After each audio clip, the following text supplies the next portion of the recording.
नमस्कार। आकाशवाणी समाचार देहरादून के इस विशेष कार्यक्रम में आपके साथ मैं पंकज सनवाल खुलबे। श्रोताओं, आइए सुनते हैं स्मार्ट इंडिया हैकथॉन पर परिचर्चा। युवाओं में नवाचार और समस्या समाधान मानसिकता की संस्कृति विकसित करने के लिए स्मार्ट इंडिया हैकथॉन आयोजित की गई है। इसी विषय पर और जानकारी देने के लिए हमारे साथ हैं भारतीय प्रौद्योगिकी संस्थान रुड़की में एसआईएच के नोडल अधिकारी प्रोफेसर करुण रावत जी। बहुत बहुत स्वागत है प्रोफेसर करुण रावत आपका हमारे कार्यक्रम में।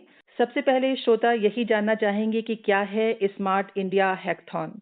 स्मार्ट इंडिया हैकेथॉन एक तरीके का इवेंट है जिसमें एक निर्धारित समय सीमा पे कुछ प्रॉब्लम स्टेटमेंट्स दिए जाते हैं और टीम डिफरेंट स्टूडेंट्स की टीम होती है जो इन प्रॉब्लम स्टेटमेंट्स को सॉल्व करने की कोशिश करती है निर्धारित समय सीमा में। अगर ये सॉफ्टवेयर से रिलेटेड प्रॉब्लम्स हैं तो उसमें 36 घंटे का समय दिया जाता है और ये कंटिन्यूस नॉन स्टॉप चलता है। और अगर ये हार्डवेयर रिलेटेड प्रॉब्लम्स है तो इनको 5 दिन दिए गए हैं उस हार्डवेयर रिलेटेड प्रॉब्लम को पूरा करने के लिए। ये जो हार्डवेयर रिलेटेड और सॉफ्टवेयर रिलेटेड प्रॉब्लम्स हैं, ये प्रॉब्लम्स मिनिस्ट्री से स्पेशली जो रिसर्च ऑर्गेनाइजेशंस हैं भारत सरकार की और इंडस्ट्री से ली गई हैं, जो कि रियल वर्ल्ड प्रॉब्लम्स हैं जिन पे कुछ नए तरीके के शोध और इनोवेशन की जरूरत है। तो उन प्रॉब्लम्स को लेकर स्टूडेंट्स से आइडियाज मांगे गए थे। स्टूडेंट्स ने अपने आइडियाज प्रेजेंट किए। वो आइडियाज पूरे देश लेवल पे उन आइडियाज को स्टडी किया गया और उसके बेस पे शॉर्टलिस्टिंग की गई और कुल 1300 टीमें सेलेक्ट की गई। वो 1300 टीम जो है वो 51 सेंटर में आज इस स्मार्ट इंडिया हैकेथॉन में सम्मिलित हो गई हैं और कर रही हैं काम, जो कि शुरू हो चुका है। हमारे आईआईटी रुड़की में हार्डवेयर एडिशन लिया गया है। इस हार्डवेयर एडिशन में जो 23 टीमें पार्टिसिपेट की हैं वो हार्डवेयर रिलेटेड प्रॉब्लम 5 दिन पूरी करेंगी, जिसमें कुछ problem national technical research organisation द्वारा दी गई हैं, कुछ problem government of Himachal Pradesh द्वारा दी गई हैं। प्रोफेसर रावत, भारतीय प्रौद्योगिकी संस्थान रुड़की में स्मार्ट इंडिया हैकथॉन को लेकर किस तरह तैयारियां की गई हैं?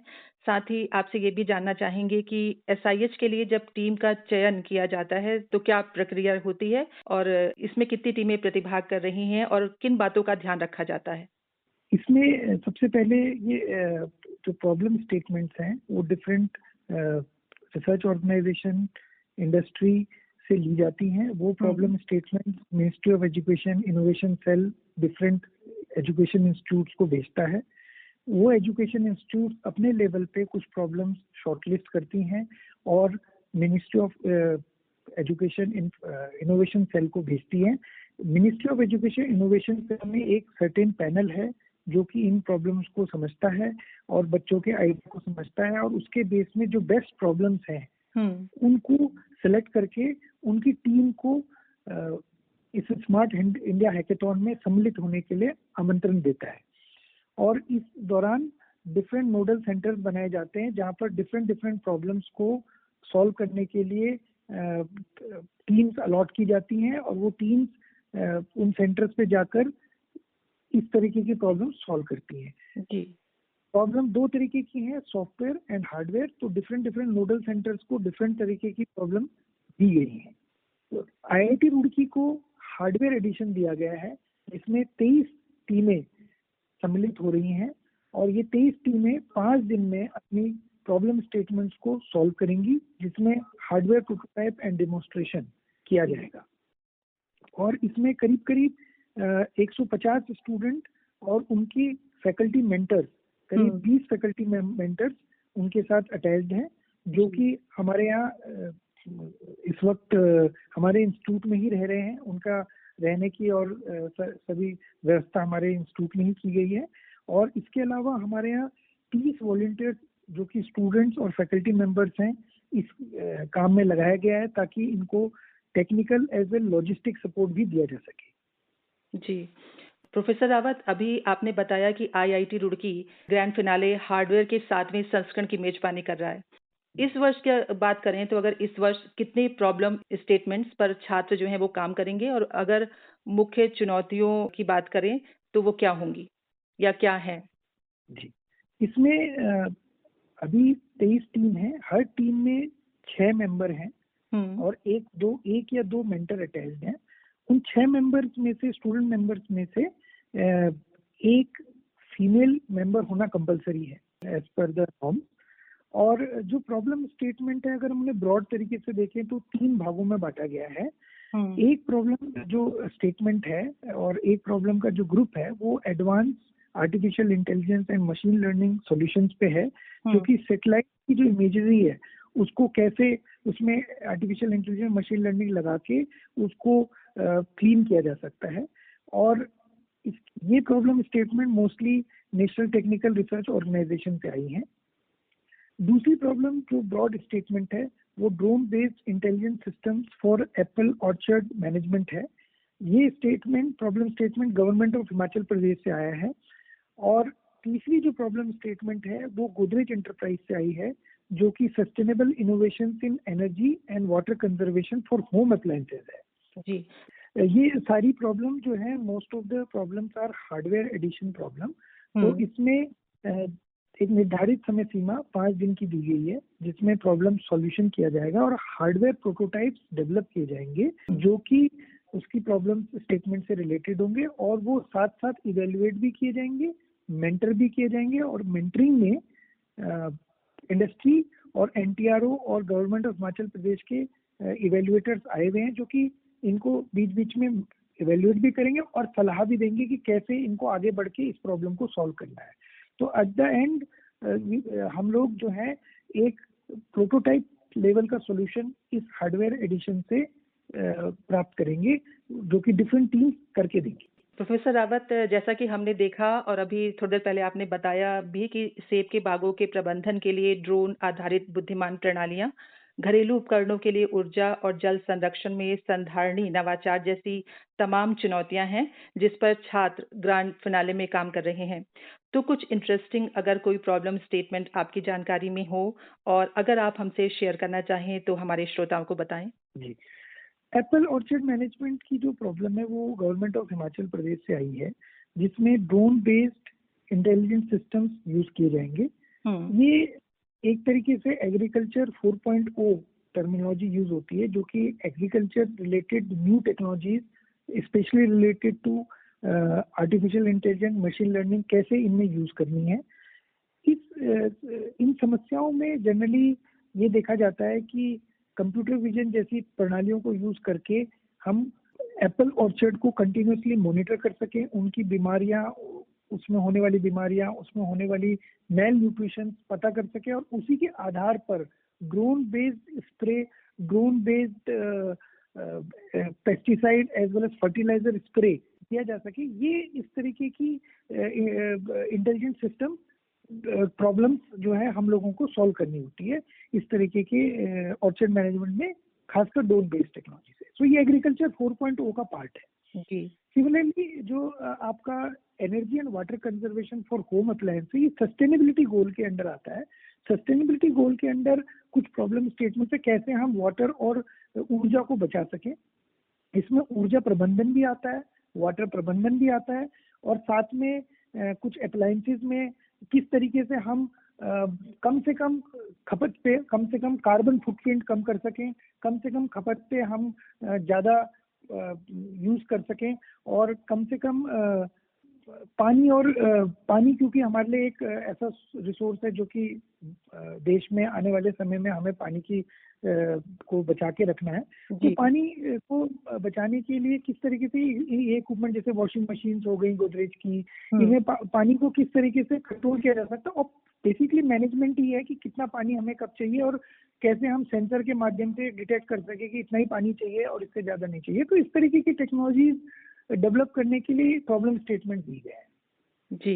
अगर हम लास्ट ईयर्स के एक्सपीरियंस की बात करें तो आप कुछ उदाहरण भी बताएं प्रोफेसर रावत, जो आउटकम आए हों बीते वर्षों में कि क्या क्या समस्या विवरण या स्टेटमेंट थे और उनके क्या सॉल्यूशंस आए। हम लोग अभी आईआईटी रुड़की में 3 बार हार्डवेयर एडिशन करा चुके हैं लास्ट 3-4 साल में, जिसमें 200 से ज्यादा बच्चे पार्टिसिपेट कर चुके हैं।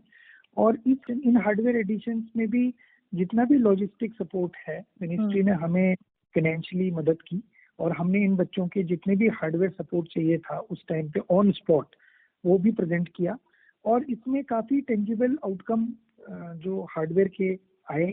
और इस पे आने वाले समय में इन बच्चों ने अपना आगे इंडस्ट्री ज्वाइन की, इंडस्ट्री के लिए एक अच्छी स्किल मैन पावर प्रोड्यूस हुई। साथ में इन लोगों में से कई बच्चों ने एंटरप्रेन्योर कल्चर में भी अपने को जोड़ा, और कुछ बच्चों ने आगे चलकर इस तरीके के स्मार्ट इंडिया हैकेथॉन के आउटकम को, अपने टेंजिबल आउटकम को प्रोडक्ट में फॉर्म करने की कोशिश की और इन्वेस्टर्स में के पास जाके पिच भी किया। तो इस तरीके का एक एंटरप्रेन्योर इकोसिस्टम इस स्मार्ट इंडिया हैकेथॉन से उभर के आया। इसके साथ साथ इंस्टीट्यूट ने भी स्मार्ट इंडिया हैकेथॉन से काफी चीजें लर्न करी। हमने भी अपने यहाँ एक tinkering and mentoring course start किया, जो कि स्मार्ट इंडिया हैकेथॉन की तरह ही हम प्रोजेक्ट देते हैं बच्चों को, बच्चे प्रोजेक्ट पूरा करते हैं और वो फर्स्ट ईयर से ही लर्न करते हैं कि कैसे प्रोटोटाइपिंग की जाए और कैसे डिजाइन इनोवेशन किया जाए, जिससे आगे आने वाले समय पे वो लोग एक्सपीरियंशियल लर्निंग और इस तरीके की चीजों को जोड़ सके अपने करिकुलम में। जी प्रोफेसर रावत, अगर हम देश की बात करें तो पिछले कुछ सालों में SIH देश के तमाम उच्च शिक्षण संस्थानों में नवाचार की संस्कृति विकसित करने में किस तरह से मददगार साबित हुआ है? SIH ने कई संस्थानों में अपने इवेंट्स कराए, जिससे संस्थान को भी मौका मिला कि कैसे वो नए यंग माइंड्स को मोटिवेट कर सके, और कैसे उनकी प्रॉब्लम स्टेटमेंट्स आई तो संस्थानों को भी पता चला कि ये प्रॉब्लम स्टेटमेंट्स होती हैं और इसको किस तरीके से सॉल्व किया जा सकता है। सबसे अच्छी बात जो SIH में है कि इंडस्ट्री मेंटर्स और जो रिसर्च ऑर्गेनाइजेशन जिन्होंने अपने प्रॉब्लम स्टेटमेंट्स दिए हैं, वो भी संस्थानों में जहाँ पर ये नोडल सेंटर से जाते हैं और प्रॉब्लम स्टेटमेंट्स को डिस्कस करते हैं, उसको सॉल्व करने की कोशिश में मदद करते हैं, जिससे काफ़ी ये पता चलता है कि किस तरीके से प्रॉब्लम को प्रोडक्ट फॉर्म में और प्रॉब्लम को एक टेंजिबल आउटकम में सॉल्व करके लाया जा सकता है। और इसके अलावा देश के विकास के लिए ये एक इनोवेटिव कल्चर को प्रेजेंट कर रहा है, एंटरप्रेन्योरशिप कल्चर को प्रेजेंट कर रहा है। इनफैक्ट आज मैं सुबह मिनिस्ट्री की इनॉग्रेशन सेरेमनी में भी बैठा था, इसमें मैंने देखा कि काफ़ी नई चीज़ें सामने आई हैं, जो कि बूट कैंप भी गवर्नमेंट लगाती है, जिसमें बच्चों को ट्रेनिंग दी जा सकती है डिज़ाइन एंड इनोवेशन में। जो यहाँ से सिलेक्टेड टीम होगी उनको उस तरफ मोटिवेट किया जाता है कि आप बूट कैंप में पार्टिसिपेट कीजिए।